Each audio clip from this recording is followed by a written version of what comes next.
جماعت کی نہ صرف بزرگ شخصیت بلکہ امیر محترم اور ہم سب کے استاذ الاساتذہ اور تجربہ کار امیر محترم فضیلت الشیخ اصغر علی امام مہدی السلفی حفظہ اللہ کو میں دعوت دیتا ہوں کہ آپ آئیں۔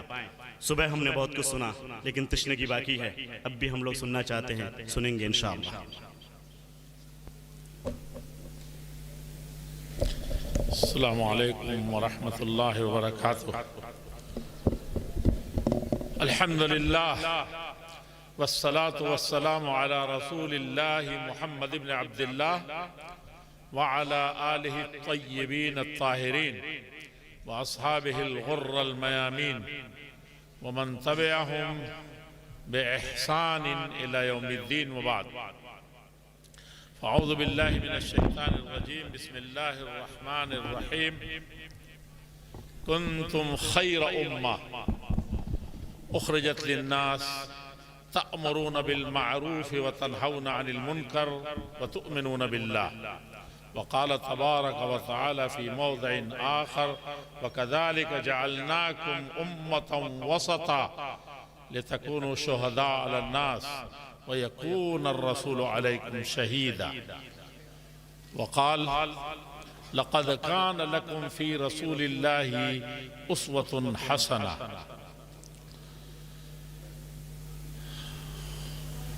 بہت ہی معزز اور محترم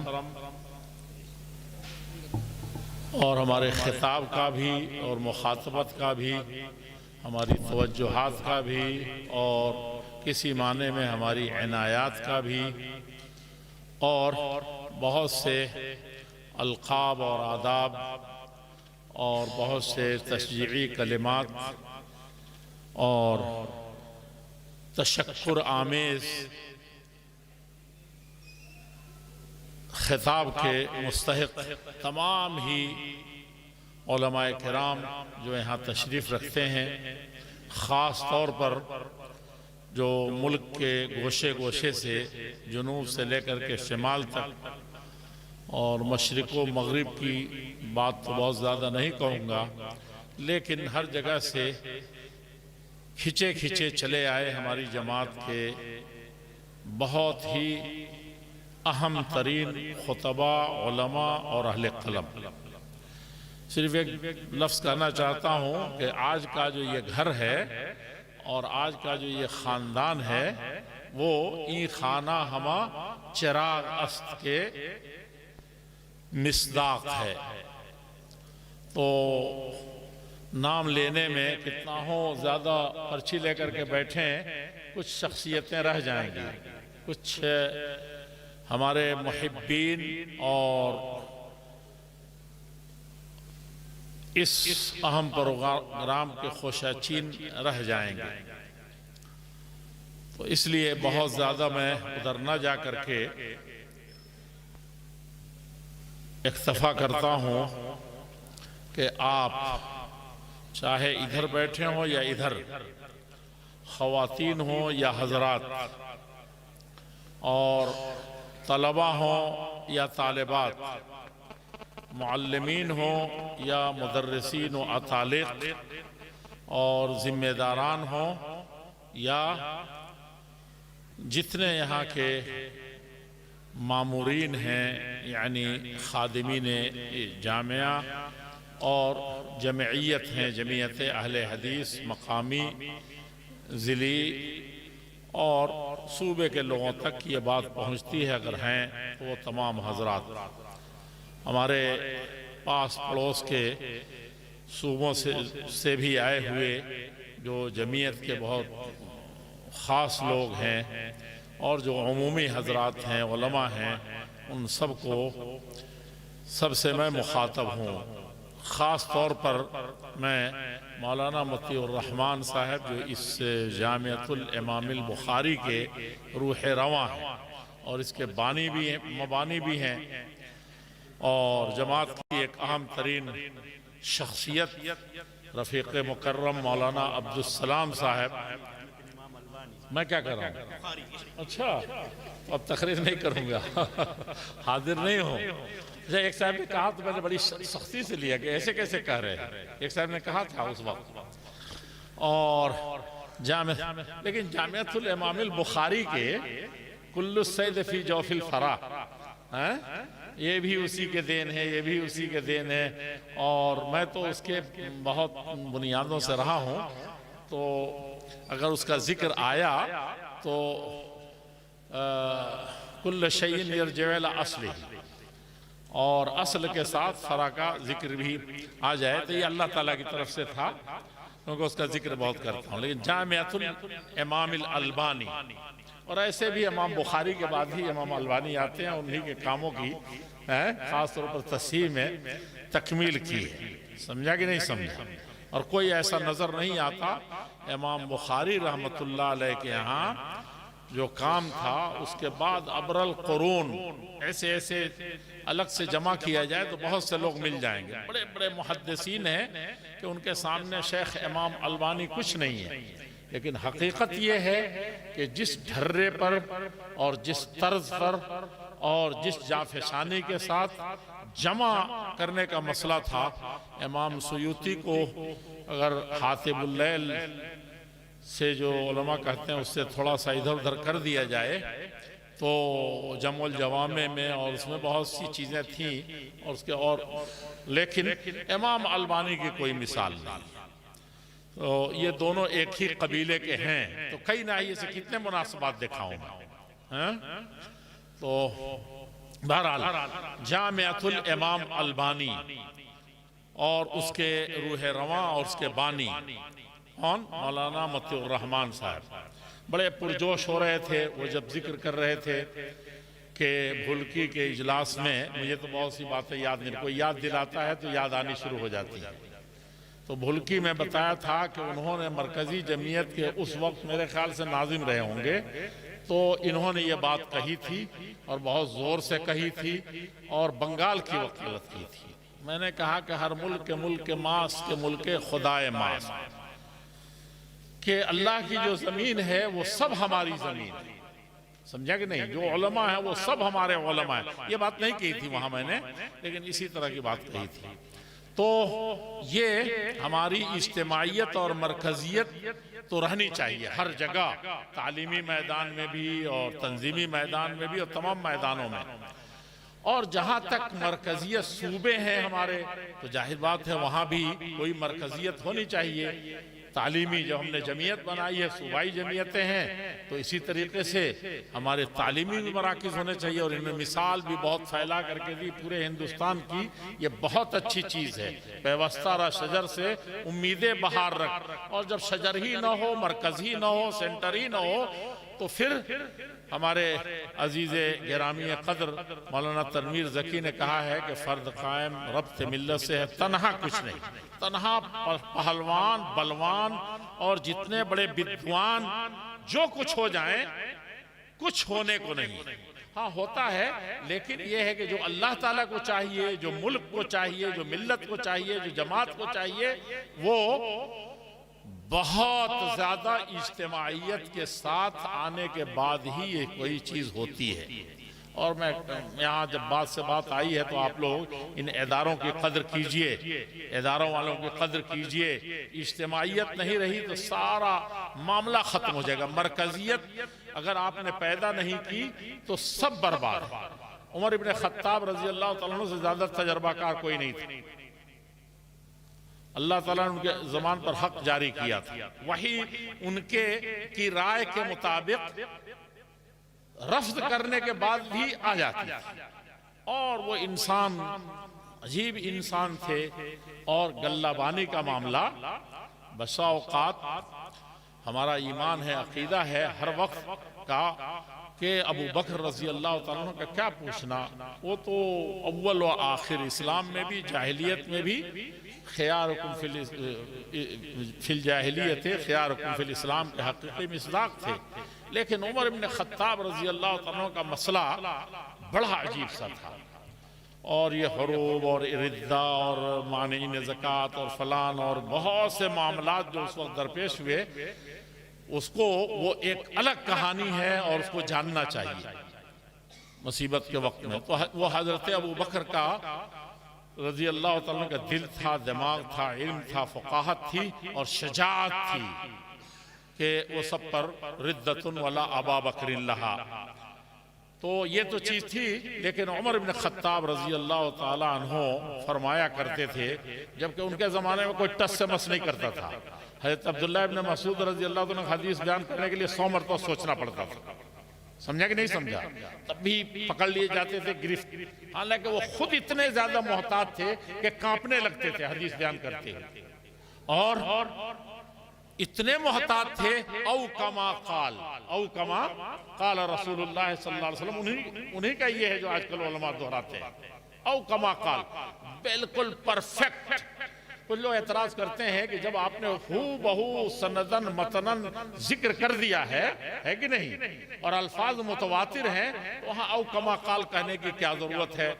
تو یہ ایک الگ علمی مسئلہ ہے اور اس میں کچھ ما وراء الاقمت ما وراءها کا کچھ مسئلہ ہے. ورنہ یہ بات بہت زیادہ احتیاط اور اس کے لائق ہے. تو اور جب آدمی امام البانی کہتے ہیں تو امام بخاری کہہ سکتا ہے تو کچھ تو ہو ہی سکتا ہے. سمجھے کہ نہیں سمجھا؟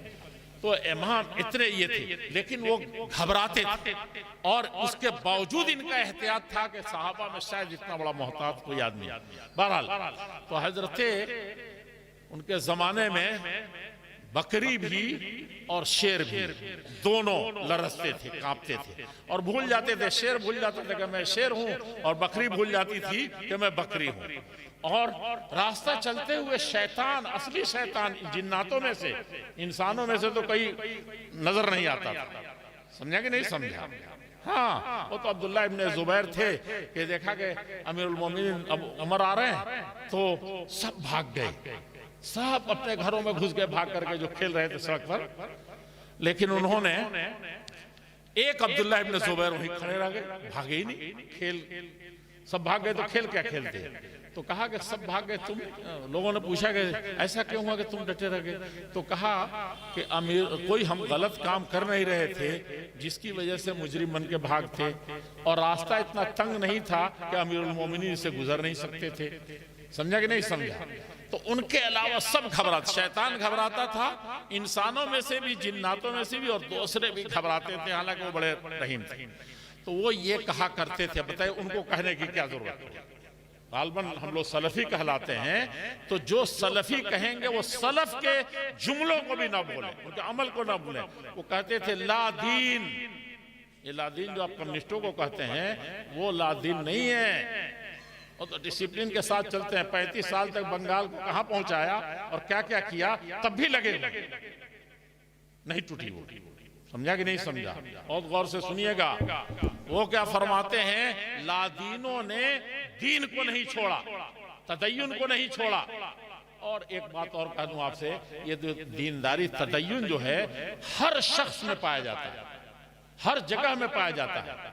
چاہے اب وہ ابواہ ہو، یہودان ہی ہو، نصران ہی ہو، یہ مجسان ہی وہ جہاں. لیکن دین، انسان دین فطرت میں پیدا ہوتا ہے اور دیندار پیدا ہوتا ہے. تدین ہر جگہ میں نے دنیا کے ہر خطے میں دیکھا کہ کوئی نہیں ہے جو دین سے نہ جڑا ہو، تھوڑے سے ملحدین کو چھوڑ کر کے بعض زمانوں میں. تو میں کہہ یہ رہا تھا کہ عمر ابن خطاب رضی اللہ عنہ کہتے تھے لا دینا بلا جماعہ، چاہے الا بالجماع زیادہ ہے. لا دینا، تم اپنے دین کو کوئی حیثیت مت دے، تنہا کچھ نہیں والی بات. دین تمہارا کچھ بھی نہیں ہے تمہارے پاس الا بالجماع. جماعت کے ساتھ رہو. ہر آدمی ایک جھنڈا لے کر کے اڑ رہا ہے، جا رہا ہے. ہر آدمی نصاب تعلیم کا دیکھیے. وہ ازہری صاحب تھے تو غصے میں کبھی کبھی کہتے تھے کہ وہ ڈاکٹر ابوالحیات اشرف نے ایک نصاب بنایا اور نصاب نے مرکزی جمعیت نے چھاپ دیا، اور چھاپنے کے بعد بڑے بڑے مدرسوں کو بھیجا اور بڑے بڑے علماء کو بھیجا کہ اپنی رائے دیں. اسی کے مطابق پرائمری اور نئے طرز پر نئے زمانے کے تقاضے کو پورا کرتے ہوئے اور پھر آگے کے سلیبس کے لیے وہ گیا. رائے تو بہت محدود موجود ہے، چند لوگوں نے دی، اور جب اس کی بنیاد پر جو کمیٹی بننے کے لیے یا بیٹھنے کے لیے ہوا تو انہوں نے کہا کہ دیکھو کہ ہر مدرسے والا نصاب کا ماہر ہو گیا اور ایک ایک نصاب اپنا شروع کر دیا. بہت بڑا مسئلہ ہے. تو میں کہہ رہا تھا کہ جماعت بنا کے رہیے، بلا جماعت کے رہیں گے تو انما یأکل الذئب القاسیہ. الگ چاہے تاڑ خان ہو چاہے پہاڑ خان ہو، کبھی بھی آپ ٹک نہیں سکتے، رہ نہیں سکتے ہیں. یہ تو اب تو ہم جنگلوں کے جانوروں سے دیکھتے ہیں نا، آج کل بہت آ رہا ہے نا ڈسکوری میں، پہلے دیکھتے تھے. بہت ضروری ہے جماعت اور اجتماعیت، پہلی چیز. اور اس کے بعد آپ فرماتے تھے وَلَا جَمَاعَ إِلَّا بِالْإِمَارَةِ، اور کہیں کہیں بالإمامہ. جب تک آپ کی امارت قائم نہیں ہوگی، مطیع الرحمن صاحب آپ کہیں کہ میرے شاگرد ہیں، کوئی کہے کہ ہمارا یہ ہے، کوئی کہے کہ وہ ہے، وہ سے کام نہیں چلے گا. آپ نے جب مانا ہے تو ماننا پڑے گا. اور ماننا صرف ادارے کی ترقی ہو جائے گی، صرف ایک نام ہو جائے گا، ہماری ڈسپلن کا چرچا ہوگا، ہم ایک آئیڈیل بن جائیں گے. نہیں نہیں، اللہ سے ڈر کر، اللہ سے ڈریے.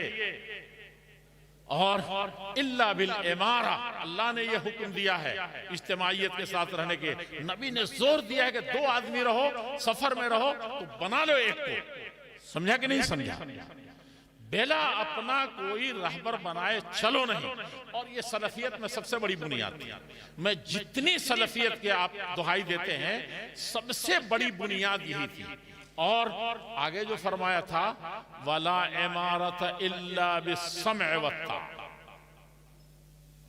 اور سلفی جتنی کتابیں ہیں عقیدے کے باب کی جتنی ہیں وہ سب پڑھ جائیں. سمجھا کہ نہیں سمجھا؟ امام ابو حنیفہ رحمۃ اللہ کہتے ہیں صلو خلف کل بر و فاجر. آپ کی نماز ہی نہیں ہوتی ہے، کتنا ہو بڑا ہو، کوئی نہ کوئی آپ نقطہ نکال کے کہتے ہیں کہ اس کی امامت تو مجھے قبول نہیں تھی، لیکن قبول کر لیتے ہیں کہیں کہیں. امامت میں گھر پہلے تو کہتے تھے کہ ہم ایسی کل کتابیں قابل ضبطی سمجھتے ہیں کہ جن کو پڑھ کے بیٹے باپ کو خبطی سمجھتے ہیں. تو انگریزی پڑھتے تھے، نئی آئی تھی. تو اکبر الہ آبادی نے کہا آج آپ عالم ہو رہے ہیں تو اپنے باپ کو نہیں سمجھتے، پیسے کما رہے ہیں تو باپ کی حیثیت نہیں رہی، اور بڑے بھائی چھوٹے بھائی کا رشتہ نہیں رہا.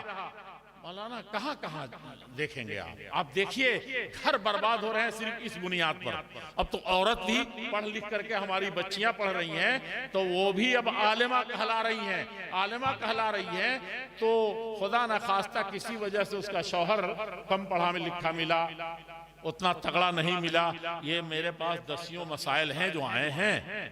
اب میں ابھی بیٹھا تھا تو بہتوں کے حق میں حق تلفی بہت کرتا ہوں اور بہت تل ملاتا بھی ہوں، لیکن کچھ کر نہیں پاتا. سوچا کہ یہاں سے نکلے تو سب چھوڑ کر کے کچھ لوگوں کے ایسے حقوق ہیں کہ ادا کرنے چاہیے. تو اس میں سے کچھ بچیاں یاد آئیں، کچھ چچیاں یاد آئیں. میں بیٹھے بیٹھے بہت دعا کیا ہے ان کے لیے کہ جب کچھ نہیں کر سکا، سلام کرنے نہیں جا سکتے، تو اللہ یہ گھر ایسے نہیں چلتے. سمجھا کہ نہیں سمجھا؟ بہت زیادہ آپ کو سب کا شکر گزار ہونا پڑے گا، سب کے لیے دعائیں کرنی پڑے گی. اب یہ کیا مدرسہ ہے کہ آپ اپنے استاد ماں باپ کے لیے دعا کرتے نہیں، اساتذہ کے لیے دعا کرتے نہیں؟ طلبہ کہاں سے برکت ہو جائے گی؟ ایسا کبھی ہوا ہے؟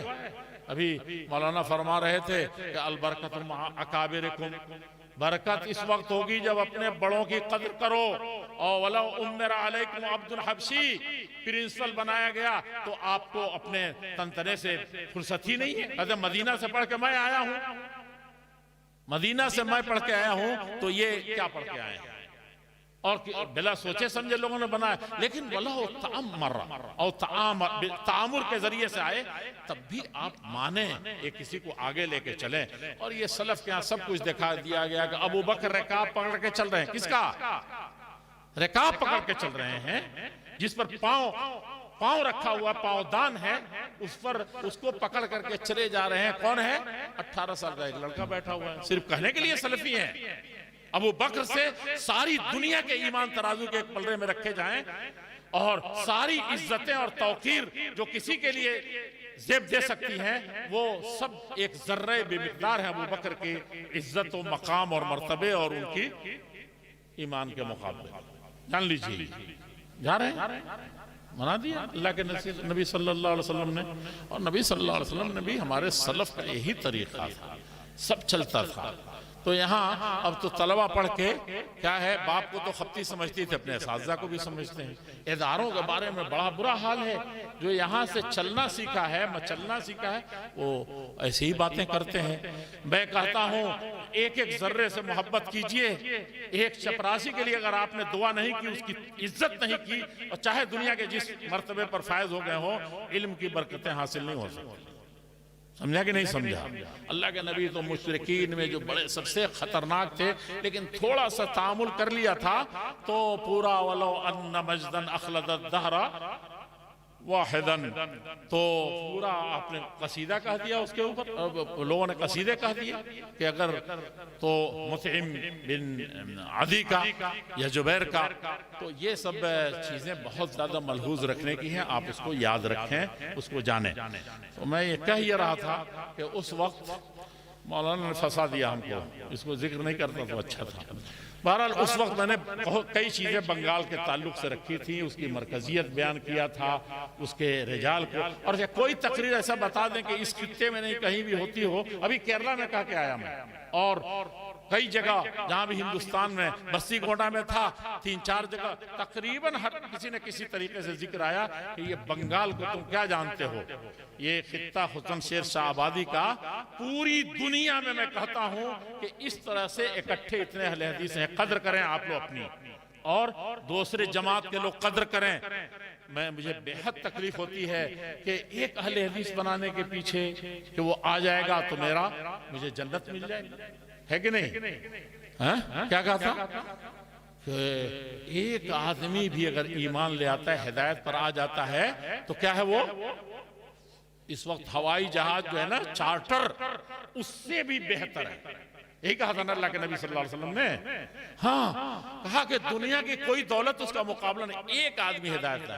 اور یہ اتنی بڑی دولت ہے جو آپ کی اس طریقے سے ادارے کے لیے مر رہی ہے. اس لیے اب کیا صرف اس لیے ان کو چھوڑ دیا جائے گا کہ یہ سیلابی علاقے ہیں, اس لیے چھوڑ دیا جائے گا کہ کچھ ازموں اور تحریکوں کے میں مارے ہوئے لوگ ہیں, اس لیے چھوڑ دیا جائے گا کہ یہاں غربت ہے؟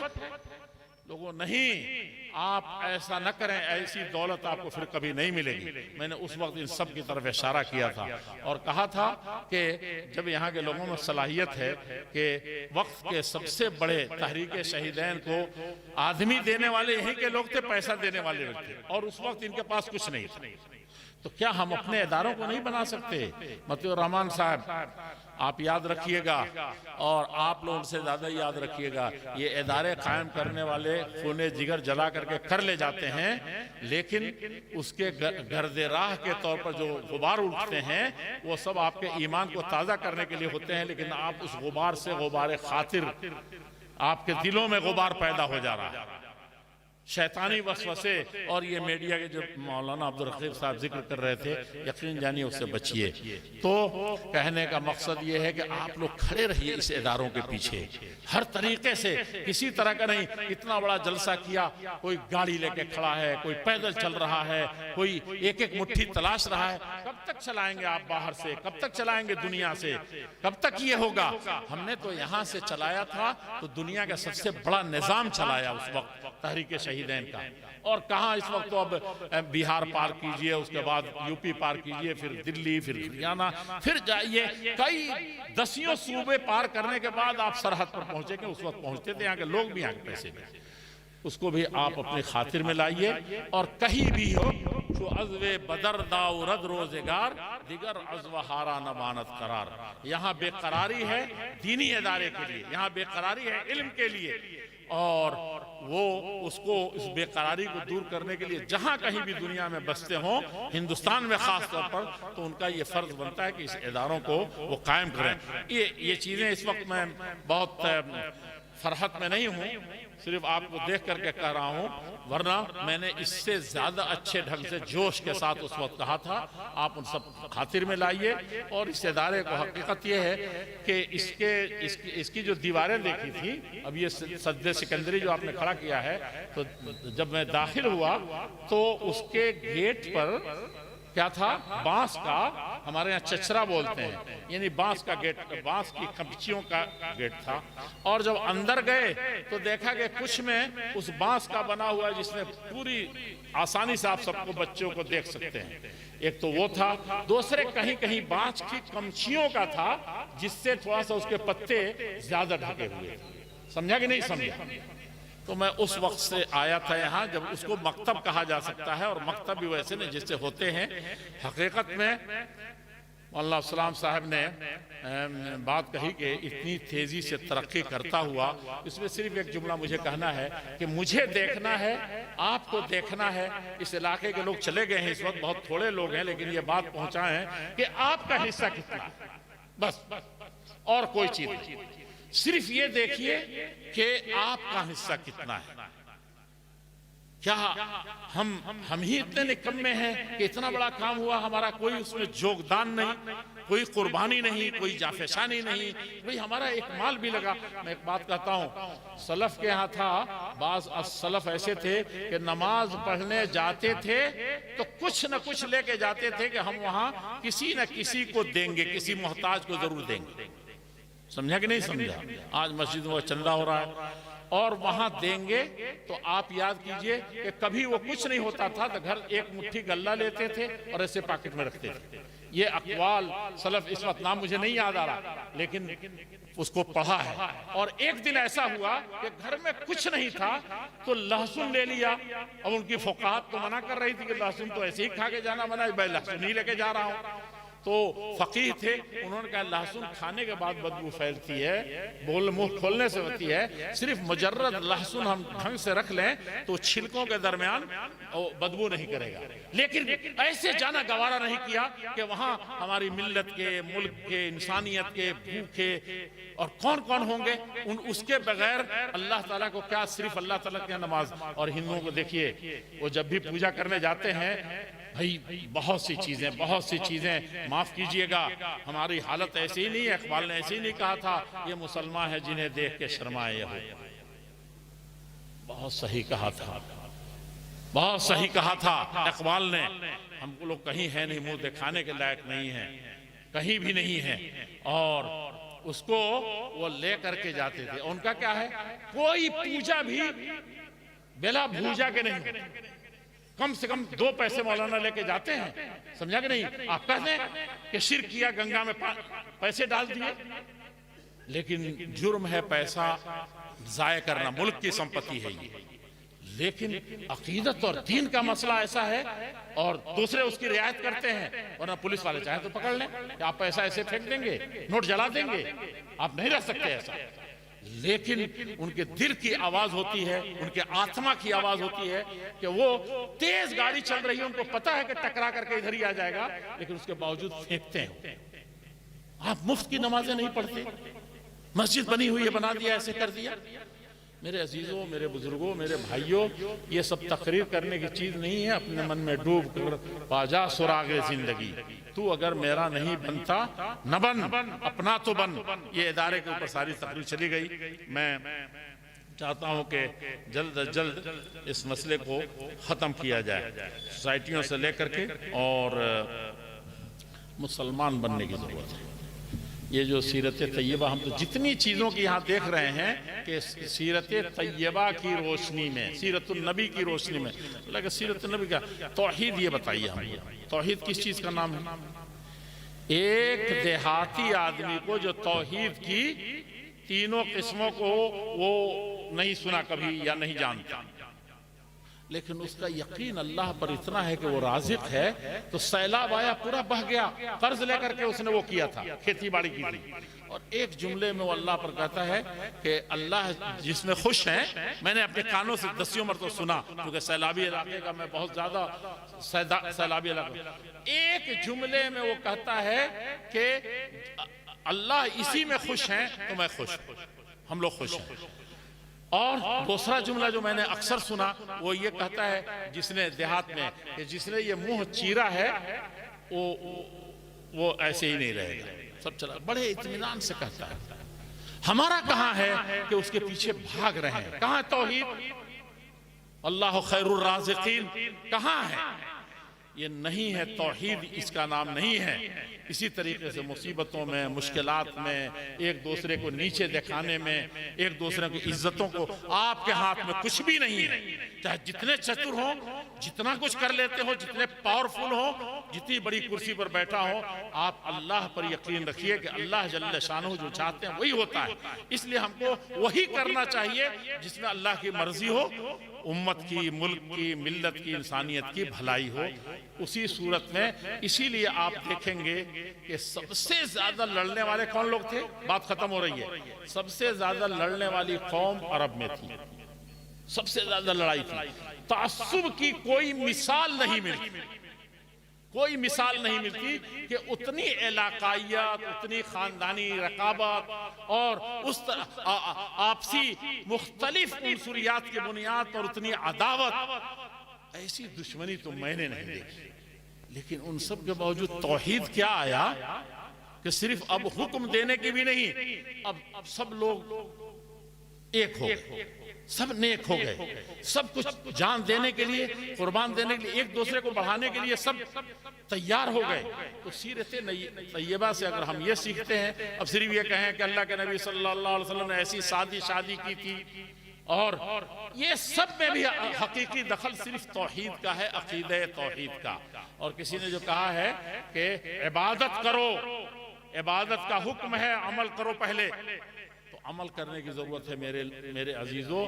یہ تقریر کرنے کا نہیں، میں آخر میں ایک بات یہ عرض کر رہا ہوں کہ چلیے تقریریں تو بہت ہو گئی، اب پتہ نہیں ہمارے خلاف کتنی دلیل بنی ہے اور کتنا وہ ہمارے لیے دلیل بنی ہے، لیکن ایک فارمولہ آپ یاد کیجیے۔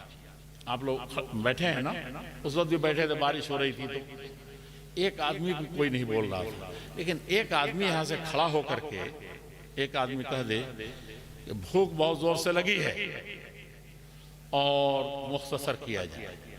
دوسرے صاحب جو ہیں وہ کہہ دیں کہ نہیں بھائی خاموش رہو، اب وہ خاموش کرنے میں سارے لوگ بھی کہیں کہ خاموش رہو، تو ایک آدمی جو بول رہا تھا یہ سناٹا جو ختم کر رہا تھا، تو کیا ہوگا؟ آواز زیادہ ہو جائے گی نہیں ہو جائے گی، ہنگامہ ہو جائے گا۔ اب سارے لوگ بھی ادھر بھی لوگ بیٹھے ہوئے ہیں، سب لوگ یہ کہنا کہ بھائی خاموش رہو، کچھ مت کرو، کوئی سمجھا کے بولے، کوئی ڈانٹ کے بولے، اور یہ پوری اتنے علماء کی لکیر یہ بھی اسی میں مشغول ہو جائے۔ اور میں بھی تقریر چھوڑ کر کے کیا کہوں، میں بھی کہوں اب ایک لاؤڈ اسپیکر سے شور میں مچاؤں، بھائی خاموش رہو، خاموش رہو، اور آپ لوگ بھی اس میں ہماری تائید میں اور زیادہ جوش میں آئے کہ بھائی خاموش رہو۔ یہ کیسا آدمی جو بولتا ہے؟ یہ بتائیے، خاموشی ہنگامہ بڑھتا چلا جائے گا، شور بڑھتا چلا جائے گا، یہ کم ہوگا؟ اب تو لاؤڈ اسپیکر بھی آپ کے ساتھ ہے، تو اب کیا ہوگا؟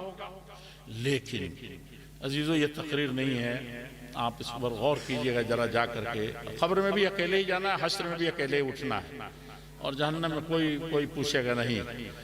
آپ یہ بتائیے کہ اتنی جتنی دیر میں بھی چیخ رہا ہوں، آپ یہ لوگ سب لوگ چیخ رہے ہیں کہ خاموش ہو جاؤ، صرف ہر آدمی ایک سیکنڈ کے لیے سوچ لے اور عمل شروع کر دے کہ میں خاموش ہو جاتا ہوں، دوسروں کو منع کرنے کے بجائے میں کیا کروں گا؟ میں خاموش ہو جاتا ہوں۔ ایک سیکنڈ ہر آدمی سوچ لے، ایک سیکنڈ میں صرف کہے کہ میں اپنے کو چپ کر لیتا ہوں۔ یہ بتائیے اسی طرح سناٹا ہو جائے گا کہ نہیں ہو جائے گا؟ کسی کو کہنے کی ضرورت نہیں پڑے گی۔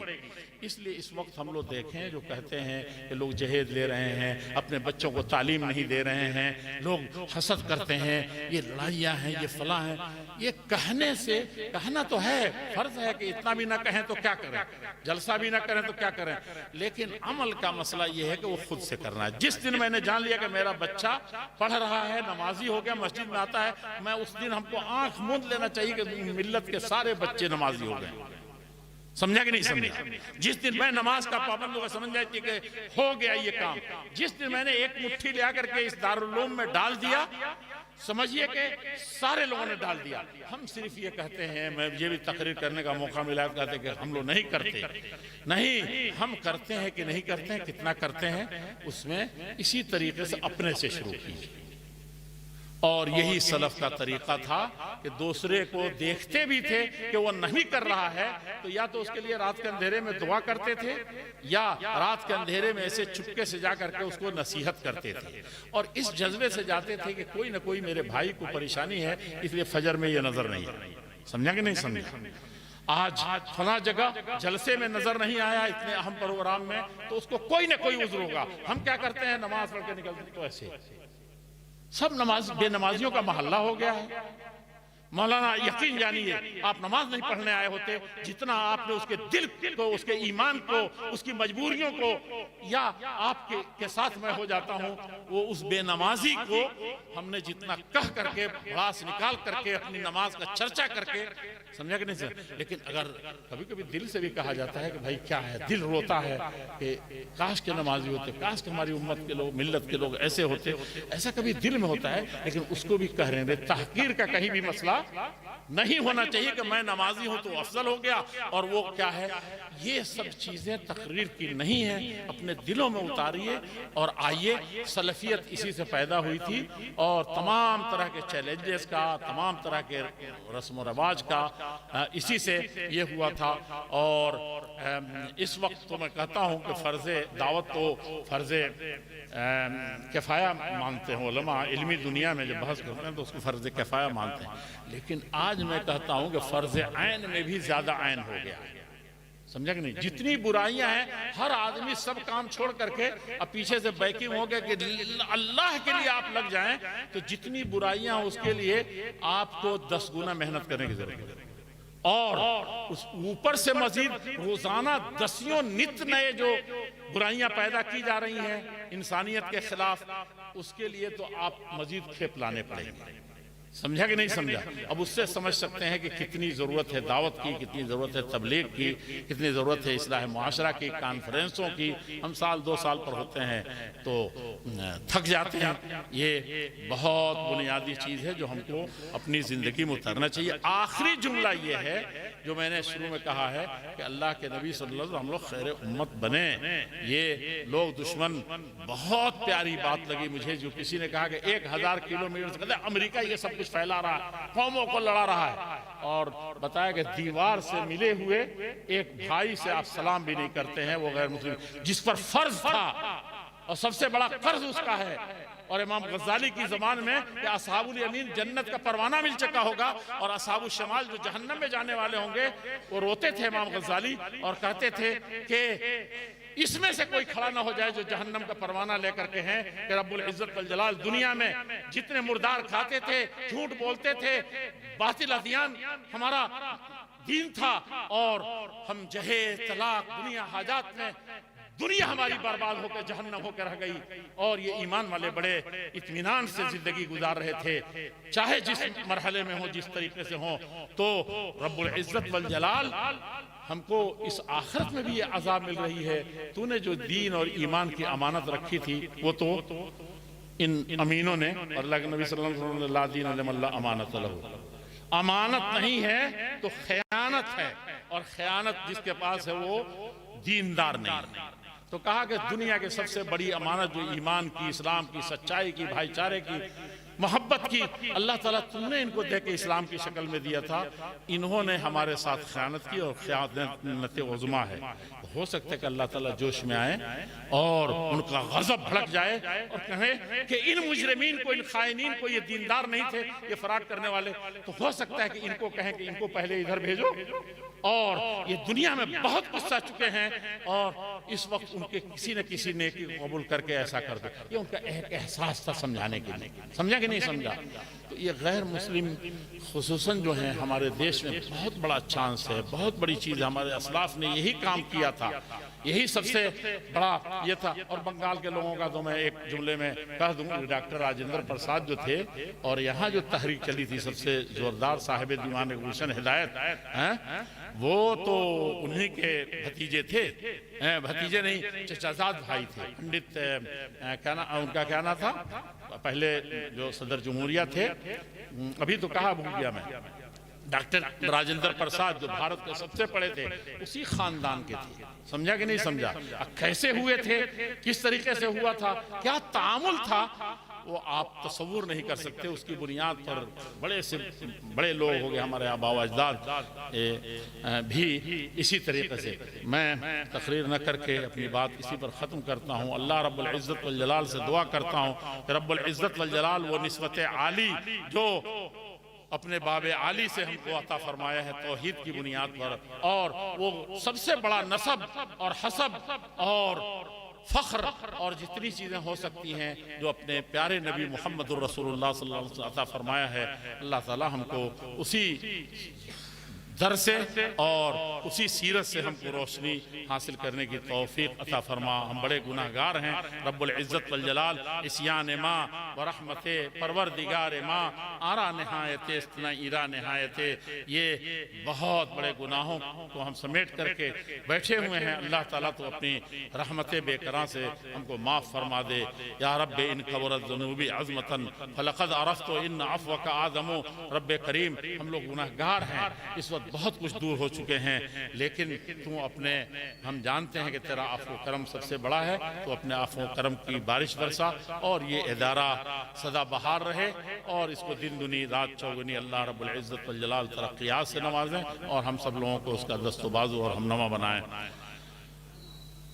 اخیر میں شکریہ آپ کا، اور میں کیا شکریہ ادا کروں آپ لوگوں کا، میں کہتا ہوں کہ آپ شکریہ کریں اللہ جل شانہ کا، تو اس نے توفیق عطا فرمائی کہ آپ اتنا عظیم الشان جلسہ کریں، اور آپ شکریہ ادا کریں کہ ایسے جلسے میں نیک مجلس میں آنے کا اللہ نے آپ کو توفیق دی ہے کہ نہیں؟ تو اللہ کا شکریہ سب مل کر کے کریں کہ اللہ جل شانہ نے یہ توفیق ارزانی فرمائی۔ والسلام علیکم ورحمۃ اللہ وبرکاتہ۔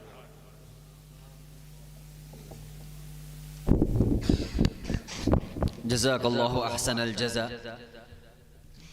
ہمارا پروگرام একেবারে শেষ করে ফেললাম الحمدللہ۔ میں بہت بہت شکر گزار ہوں امیر محترم کا، اور بالخصوص ہمارے مہمان خصوصی فضیلۃ الشیخ عبدالسلام السلفی حفظہ اللہ کا، دیگر تمام مہمانان جو دور دراز سے تشریف لائے، کوئی حیدرآباد، بنگلور، ممبئی، دلہی، مختلف مقامات سے، یہاں تک کہ سامعین کلکتے سے بھی آئے ہیں بہت سارے، اور دور دراز علاقے سے بھی آئے ہیں، تمام کا میں شکر گزار ہوں۔ اسی طرح جو طلبہ اس میں اپنی محنت صرف کیے ان لوگوں کا بھی، اسی طرح اساتذہ، والنٹیئرز، سارے لوگوں کا میں شکر گزار ہوں۔ اللہ رب العالمین تمام لوگوں کو جزائے خیر دے۔